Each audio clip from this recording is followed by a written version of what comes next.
بہت دور ایک خوبصورت محل تھا۔ اس میں ایک خوبصورت مہارانی رہتی تھی۔ اس کی خواہش تھی کہ اس کی پیاری سی بیٹی ہو۔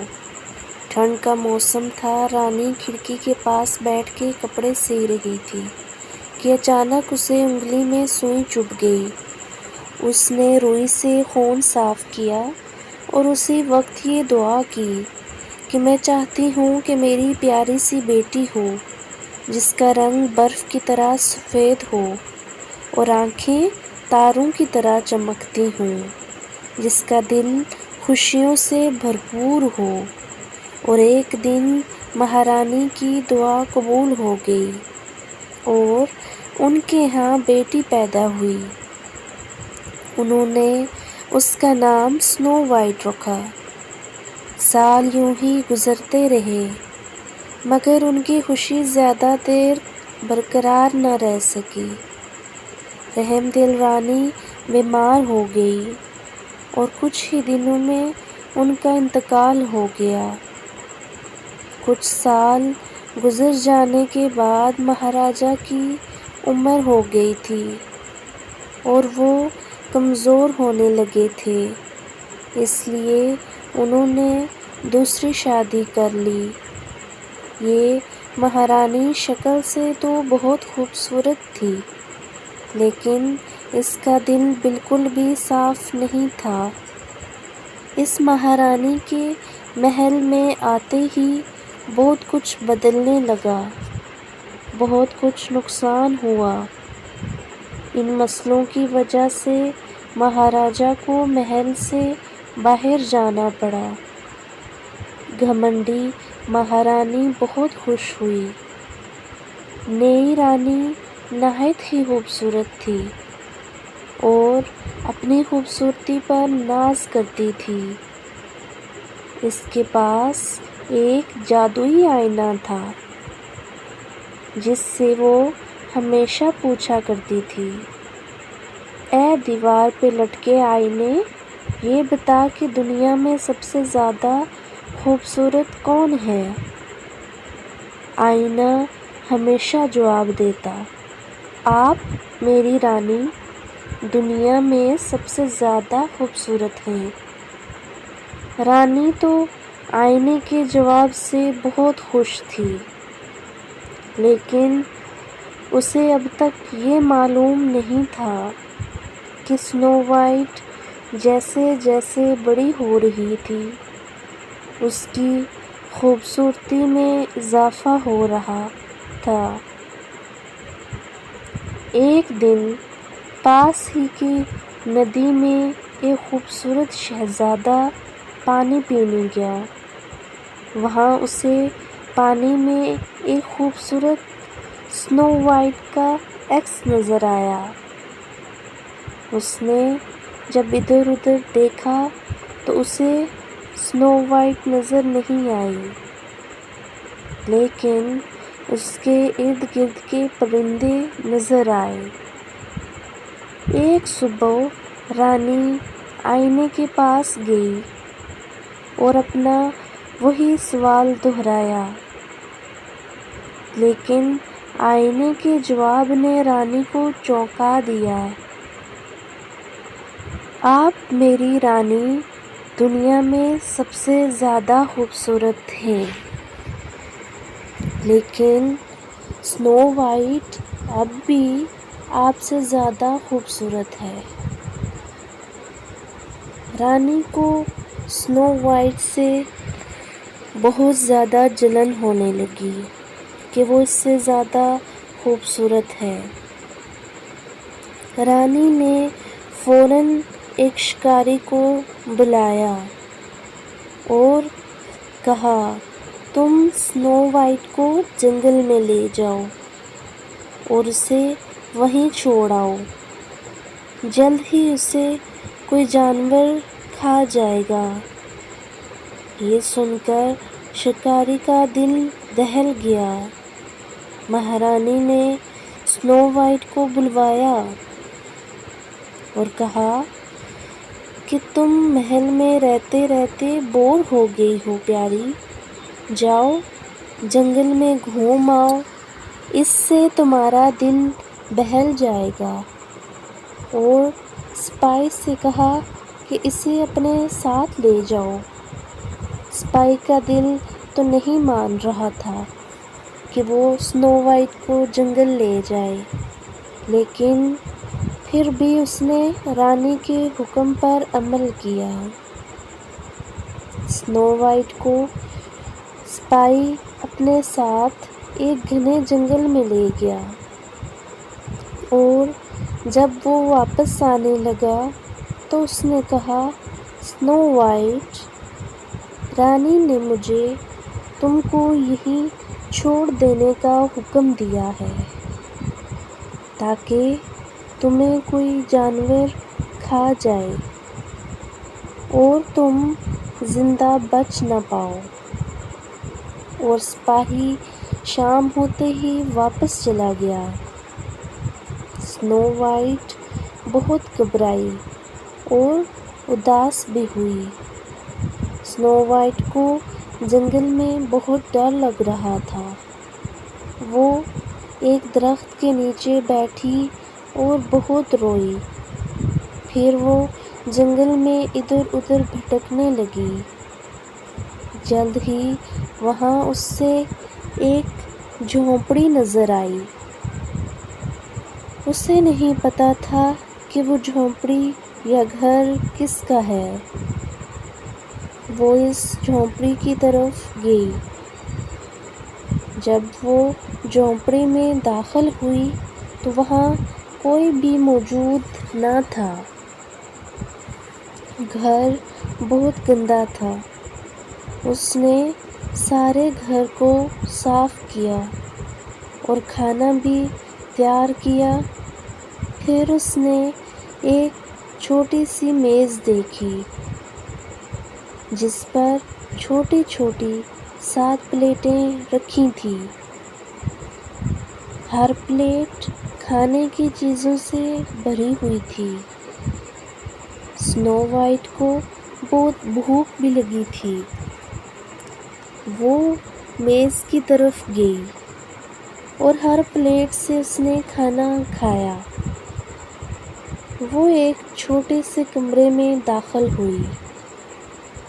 وہاں دیوار سے لگے 7 چھوٹے چھوٹے پلنگ ایک دوسرے کے ساتھ مل کر لگے ہوئے تھے۔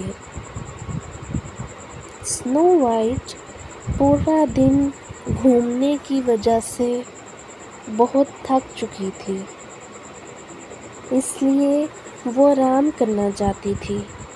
سنو وائٹ ان پلنگوں پر لیٹ گئی اور تھکاوٹ کی وجہ سے جلد ہی اسے نیند آ گئی۔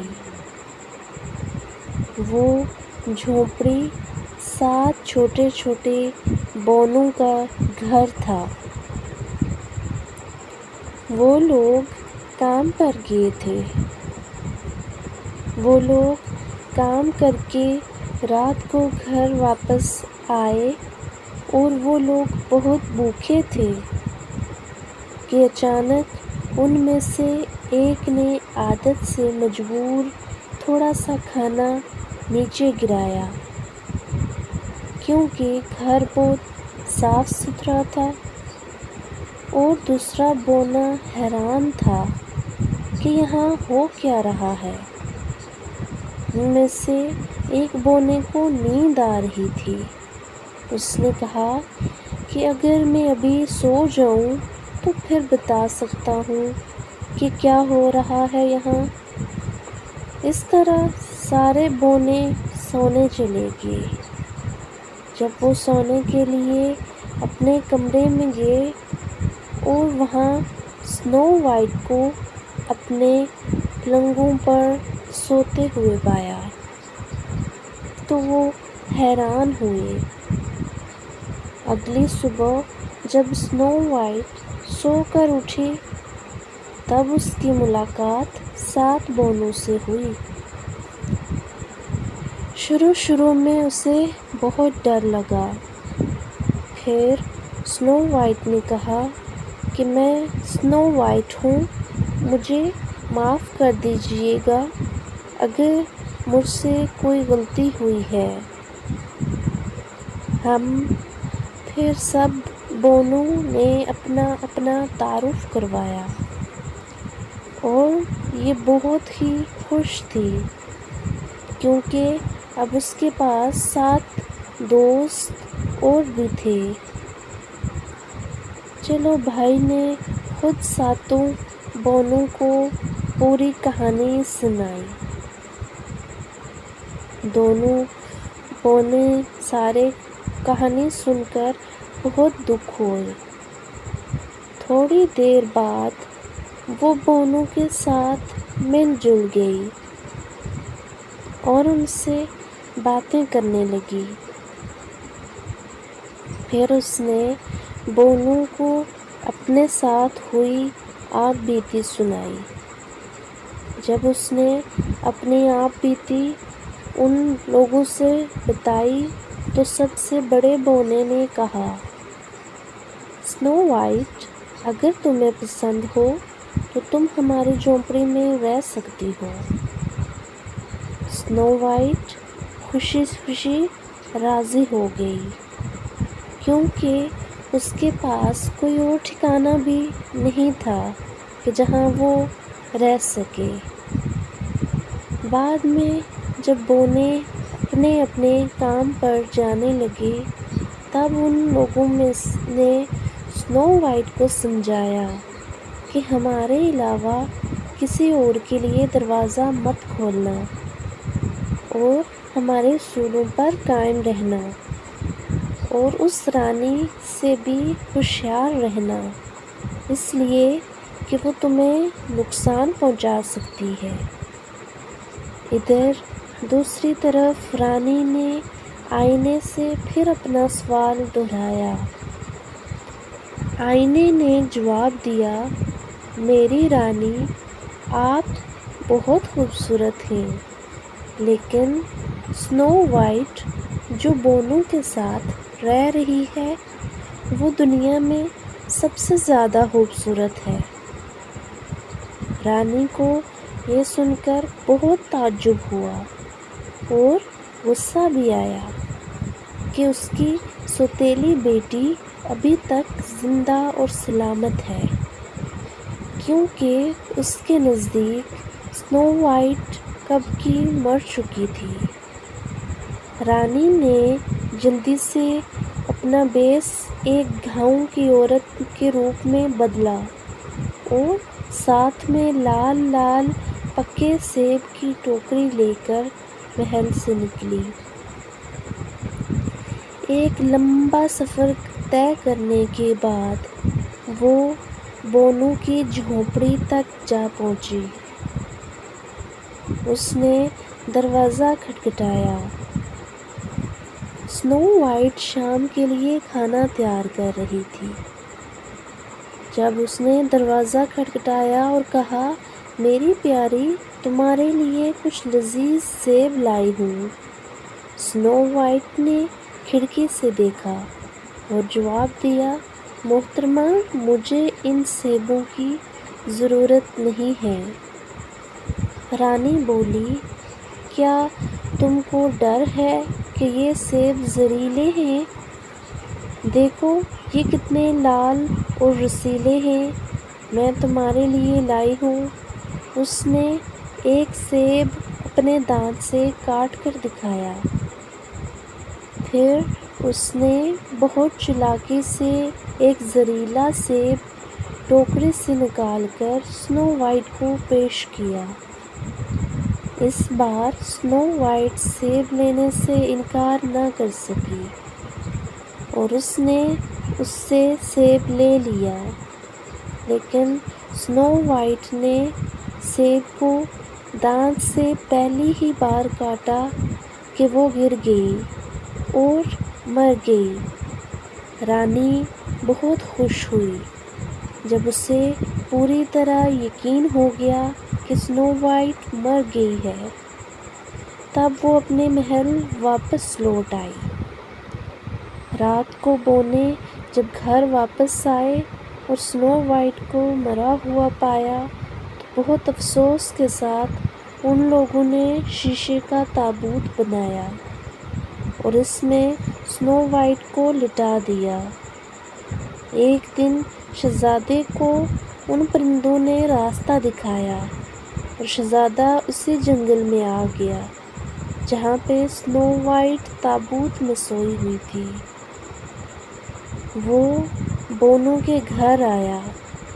جب اس نے سنو وائٹ کو شیشے کے تابوت میں دیکھا تو اس کے بارے میں پوچھا۔ بونو نے اسے ساری بات بتا دی۔ ساری کہانی سن کر شہزادے کو بہت افسوس ہوا اور اس نے یہ فیصلہ کیا کہ اس تابوت کو وہ اپنے ساتھ لے جائے گا۔ جب تابوت کو لے جایا جا رہا تھا تب ایک نوکر لڑکھڑا گیا اور زہریلا پھل سنو وائٹ کے منہ سے باہر آ گیا۔ جیسے ہی وہ زہریلا سیب سنو وائٹ کے منہ سے باہر آیا، سنو وائٹ پھر سے ہوش میں آ گئی۔ کچھ دنوں بعد اس نے شہزادے سے شادی کر لی۔ بعد میں جب اس بدمعاش رانی کو معلوم ہوا کہ سنو وائٹ اب تک زندہ ہے تو وہ اسی صدمے سے مر گئی اور اس طرح شہزادہ اور سنو وائٹ اپنی زندگی ہنسی خوشی گزارنے لگے۔